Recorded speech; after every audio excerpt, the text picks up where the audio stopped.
ازيكم عاملين ايه؟ يا رب تكونوا بخير. النهارده الحلقه الرابعه في سلسله العنايه بالشعر، واللي اتفقنا فيها ان احنا ان شاء الله هنحول شعرنا من جاف وهايش وباهت ومقصف لشعر صحي وناعم وجميل. الحلقه الاولى اتكلمنا فيها عن انواع الشعر وانواع مسبيه الشعر اللي بناء عليها هنبدا نحدد استخدامنا لمستحضرات العنايه بالشعر الخاصه بيها. يعني لو شعري جاف لازم اجيب منتجات العنايه الخاصه بالشعر الجاف، لو دهني نفس الطريقه ولو عادي نفس الطريقه.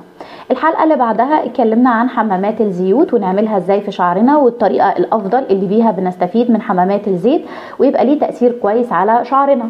الحلقه الثالثه اتكلمنا فيها عن انواع الزيوت، ويعني ايه اصلا زيوت حاره وزيوت لزجه وزيوت بارده، ويعني ايه زيوت اساسيه وزيوت ناقله، وازاي نقدر نستخدم الزيوت دي سواء بمفردها عشان نحطها على شعرنا ونستفيد منها، او لو عملنا منها ميكس نعمل الميكس ده ازاي، وايه الكميات او المقادير اللي نقدر نضيفها من كل زيت علشان نعرف نظبط كده ميكس او توليفه تساعدنا ان احنا نظبط شعرنا. حلقة النهاردة هنتكلم فيها عن غسيل الشعر. احنا عملنا حمام الزيت بتاعنا قعدنا بيه الساعتين اللي اتفقنا عليهم، هنبدأ الحلقة دي بقى ان احنا نغسله. غسيل الشعر بالنسبة لنا بيبقى عن طريق الشامبو.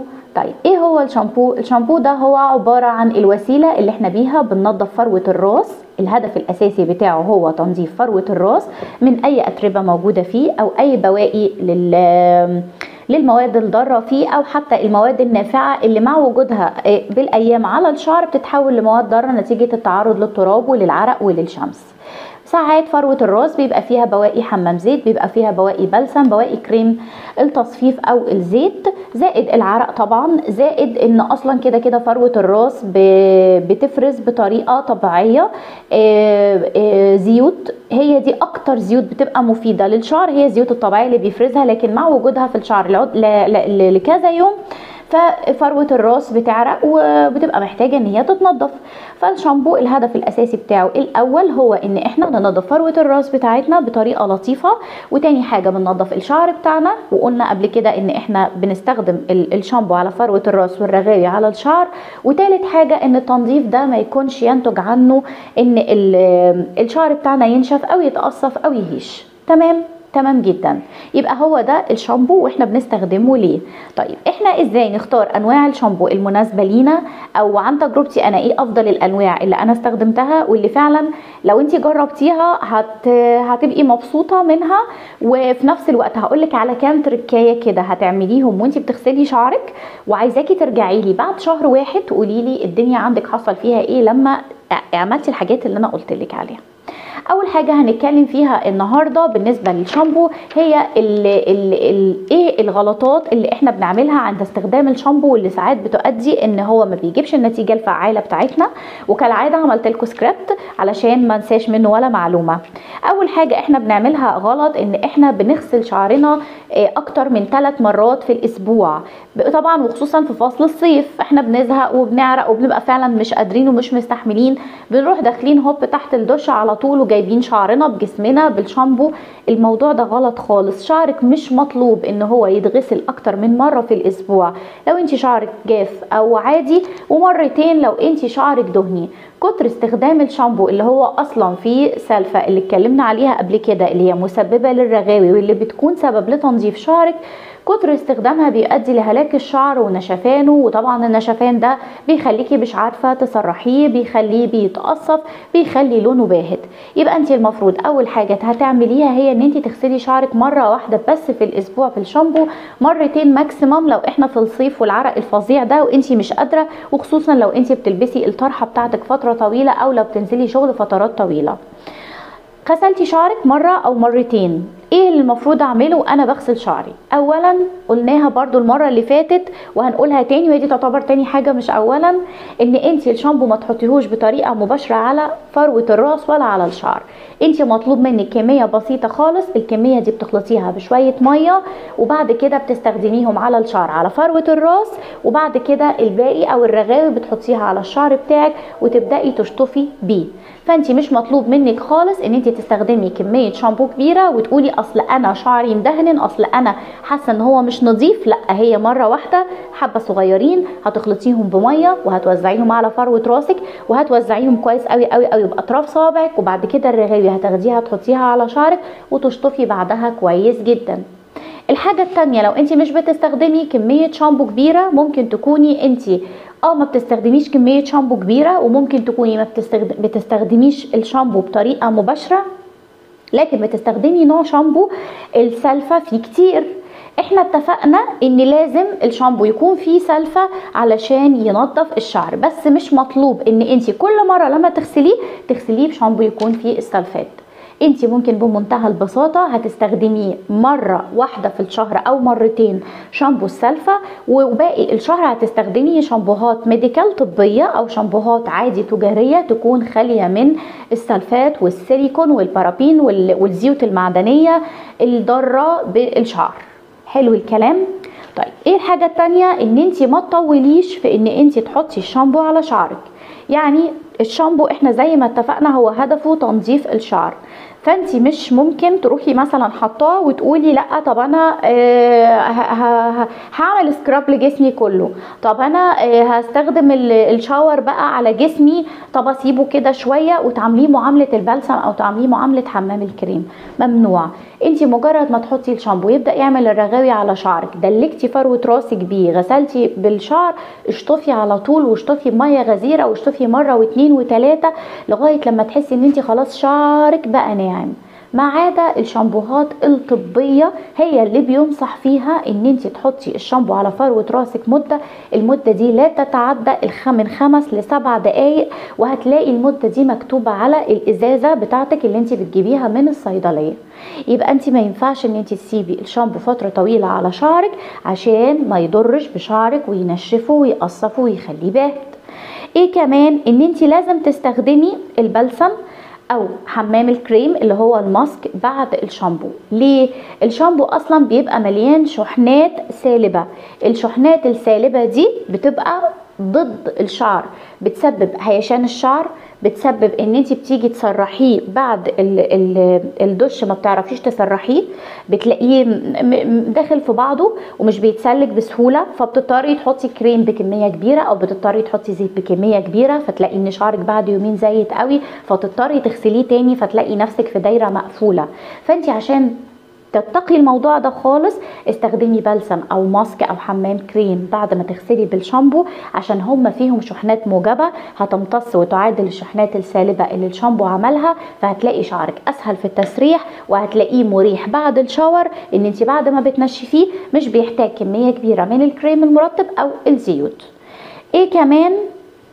ان انت بتستخدمي كل مرة شامبو طبي. احنا اتفقنا ده، قلنا عليه في الاول ان انت لازم علشان تستخدمي الشامبو هتستخدمي شامبوهات طبية بس لازم مرة او 2 تستخدمي شامبو السلفات.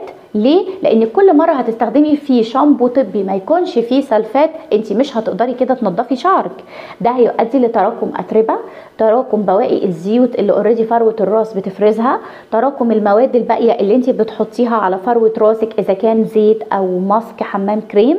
كل التراكمات دي هتسبب ان انت فروة راسك هيتكون عليها طبقة، الطبقة دي هتسبب قشرة دهنية، طبعا هتسبب حكة، هتسبب ان بصيلات الشعر تتسد فتؤدي لتساقط الشعر.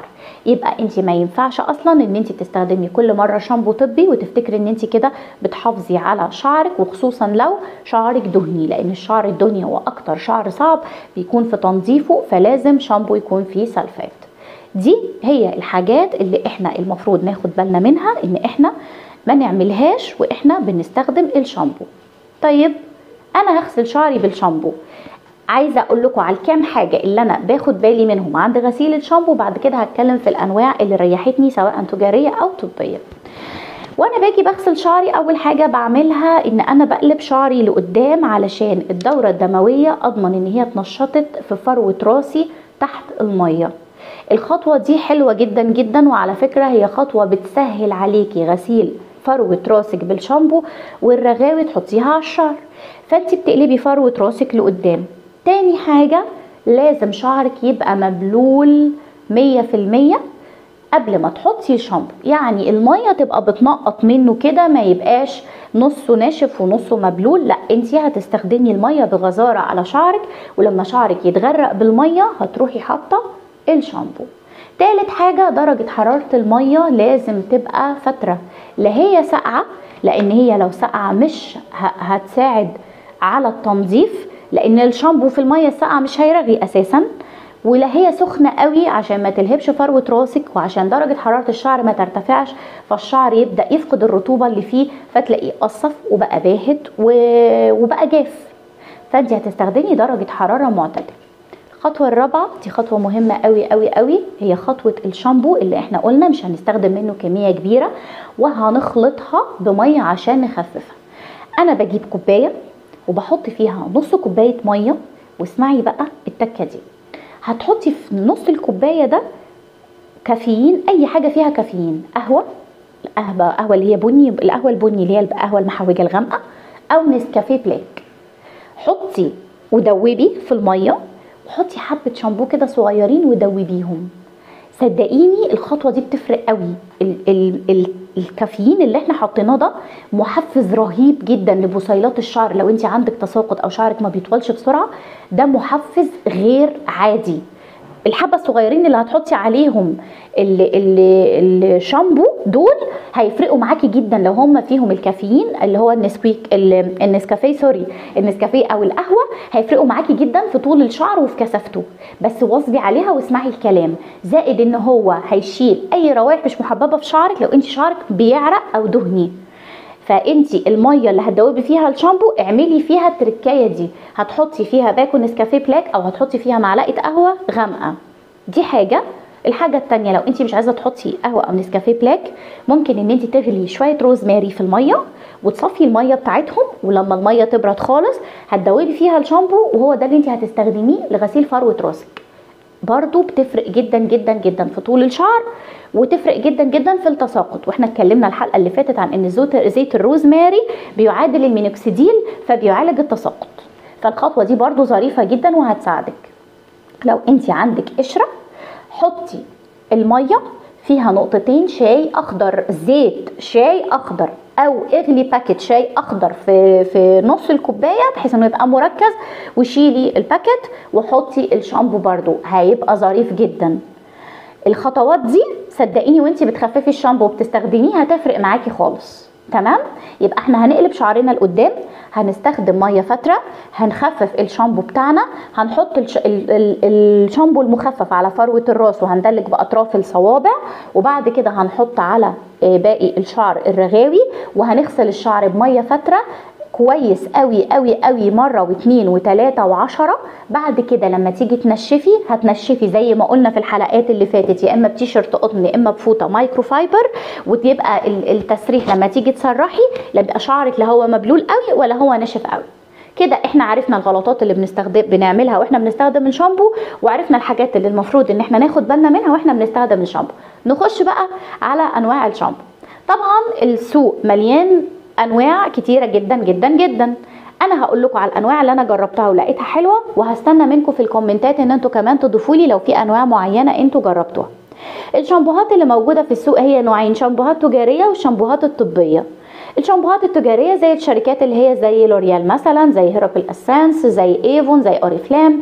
وطبعا الشركات الطبيه اللي هي موجوده في الصيدليات بانواع طبيه معينه، وبيبقى الهدف منها يا اما منع تساقط يا اما ترطيب يا اما علاج قشره و هتكلم عن الشامبوهات اللي هي التجاريه اللي احنا بنستخدمها وبنشتريها عن تجربتي انا الشخصيه. خلاص احنا هنتكلم. اول شامبو عجبني هو شامبو بكيش كينج الهندي. ده اول شامبو كان عاجبني جدا جدا، مكوناته كانت حلوه قوي، وكان ما بينشفش الشعر خالص، وكمان كانت ريحته حلوه قوي. كنت بستخدمه زي ما قلت لكم من مره لمرتين في الاسبوع، وعن طريق التخفيف حلو خالص وظريف ومفعوله حلو قوي، بس هو غالي شويه. الشامبو اللي استخدمته بعد كده وعملت لكم ريفيو عنه كان شامبو كليوباترا، هو شامبو مصري وكان فيه سلفة برضو، وكان بالنسبه لي حلو ومش بينشف الشعر، وخصوصا لما بتستخدمي بعده بلسم او حمام الكريم بتاع الشركه نفسها اللي هي شركه كليوباترا. بيفرق فعلا لما بتستخدمي يا البلسم يا حمام الكريم من نفس نوع الشامبو. ده الشامبو رقم 2. الشامبو الثالث برضو اللي عجبني قوي قوي لوريال الجديد اللي هو بالهيلورونيك اسيد اللي ازازته موف. اكتر حاجه عجبتني فيه ريحته رهيبه جدا جدا، وفي نفس الوقت ترطيبه يعني الى حد ما حلو. بس طبعا كيش كينج بالنسبه لي كان احسن، لكن برضه هو بالنسبه لي حلو جدا، ونتيجته بتبقى رائعه لما بتستخدمي الشامبو بعديه البلسم بتاعه اللي هو برضه لوريال بالهيلورونيك اسيد. رابع حاجه عجبتني كان شامبو هيربل اسنس بالزيت الارجان اللي كانت ازازته لونها لبني، وهيربل اسنس بالصبار والفواكه الاستوائيه اللي لونه اخضر. دول خاليين من السلفات وخاليين من البارابين وخاليين من الزيوت المعدنيه، سعرهم الى حد ما متوسط وتاثيرهم حلو، مش بينشفوا الشعر وبينضفوا فروه الراس كويس، وعاملين اتعمل منهم كمان يعني موجود الشامبو والبلسم بتاعه، فكده انت عندك المجموعه حلوه، فبصراحه حلوين جدا. كان في شامبو برضو جربته من سنة كده او سنة ونص، كان حلو لو استخدمته مع المجموعة بتاعته، اللي هو ايفا بالكرياتين اللي كان عبارة عن انبوبة كده مش ازازة، هنزل لكم صورته برضو. ده حلو قوي لما بتستخدميه وتستخدمي البلسم بتاعه وتستخدمي حمام الكريم. اخر نوع عجبني جدا بس ما بلاقيهوش بسهولة لكن موجود دايما على امازون، اسمه هير سensation. بستخدم اللي لونه لبني منه، ازازه كبيره حجمها كبير بصراحه، وسعرها كان مناسب برضو جدا. دي بالنسبه لي انا الانواع التجاريه اللي انا استخدمتها، في منها زي ما قلنا في سلفه وفي منها مفهوش، بس بصراحه كانت انواع ممتازه، نتيجتها حلوه، بتنظف الشعر الكويس مش بتنشفه، وفي نفس الوقت يعني الاسعار الى حد ما معقوله ومتنوعه، تقدري تختاري منها اللي يناسبك. كان في برضو نوع كده كنت جربته مره واحده بصراحه، كنت جايبه شويه طلبات وحد اداني الباقي اللي هو الاكياس الصغننه دي، كانوا كيسين وعجبوني. كان شامبو مينك لونه اسود، لكن انا ما جبتش الازازه منه الكبيره بصراحه، ما جربتهاش، فبرضو يعني هم انا غسلت بيه مرتين 3 وبصراحه كانوا برضو حلوين معايا. ده بالنسبه للشامبوهات التجاريه. الشامبوهات الطبيه انا طبعا يعني مش هقدر اتكلم فيها قوي لان احنا بتركيزنا في الشامبوهات التجاريه، بس انا هقول لكم برضو على كام نوع كده انا كنت جربتهم والدنيا بيهم برضو كانت ظريفه وكانت حلوه. كان اول حاجه شامبو نيزابيكس بتاع القشره، هو بينشف الشعر، ده طبعا ما حدش يقدر يقول لا ما بينشفش، لا هو بينشف الشعر يا جماعه. فانت عشان تستخدميه عشان تتخلصي من القشره لازم على طول تستخدمي وراه يا اما بلسم يا اما حمام كريم، فالدنيا هتتظبط وتتعالج. في شامبو بايو بالانس التركي، هو حلو جدا جدا، واحلى نوع فيه كان باللافندر، كان ازازته موف، ريحته حلوه، وهو برضو لا فيه بارابين ولا فيه صوديوم ولا فيه املاح معدنيه، فهو شامبو طبي امن. في نوع كده كنا زمان بنستخدمه واحنا صغيرين او كان موجود قدام عينينا كده واحنا صغيرين، كانت ثقافه الشامبوهات الطبيه برضو ما انتشرتش قوي، كان اسمه ريجو. معرفش هو موجود لغايه دلوقتي ولا لا، بس برضو ده كان حلو جدا.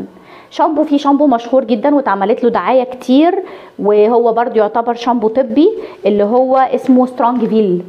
سترونج فيل دي كانت شركه برضو عامله كذا منتجات كده عنايه بشره وشعر. سترونج فيل ده حلو جدا لان هو فيه كافيين فبيساعد في علاج التساقط، وفيه مواد مغذيه زي الجوجوبا والبيوتين وزيت الزيتون، فبرضو حلو وتاثيره حلو ومفعوله حلو. كده انا كلمتكم عن كل حاجه تخص الشامبو. واخر حاجه هنقولها ان انتي بعد ما بتغسلي شعرك يا ريت مره كل شهر او مرتين على الاقل، لو انت بتستخدمي شامبوهات كلها سلفات، ان انت تعملي خليط زي ما قلنا في حلقه قبل كده، عباره عن معلقتين خل تفاح، هتحطيهم على لتر ميه، ويبقى دي اخر حاجه هتشطفي بيها شعرك، الميه تبقى فتره، هتقلبي برده شعرك لقدام، وهتحطي اخر حاجه خالص هتحطي الميه دي على شعرك، تبقى هي الشطفه الاخيره، ميه وخل تفاح، علشان نتخلص من لو في اي بواقي من السيليكون او البارابين او اي مواد ضاره موجوده في فروه الراس، نتخلص منها تماما، فتبقى فروه الراس نظيفه، عشان لما تفرز الزيوت الطبيعيه شعرنا يقدر يستفيد منها. يا رب الحلقه النهارده تكون عجبتكم، ويا ريت لو ليكم اي تجارب مع اي شامبو سواء طبي او شامبو تجاري سواء فيه سلفات او مفهوش، يقدر يكتب لنا بقى في الكومنتات ويفيدنا ويقول لنا انا استخدمت الشامبو الفلاني وكان فعلا حلو، انا استخدمت الشامبو الفلاني ونشف لي شعري، مع مراعاه ان احنا لما نيجي نستخدم الشامبو زي ما قلنا ما يبقاش شعري دهني واجيب شامبو للشعر الجاف، او ما يبقاش شعري عادي واجيب شامبو للشعر الدهني عشان ما يحصلش لخبطه. يا رب تكون الحلقه عجبتكم، ما تنسوش اللايك، السبسكرايب، الشير، واشوفكم في حلقه جايه على خير ان شاء الله.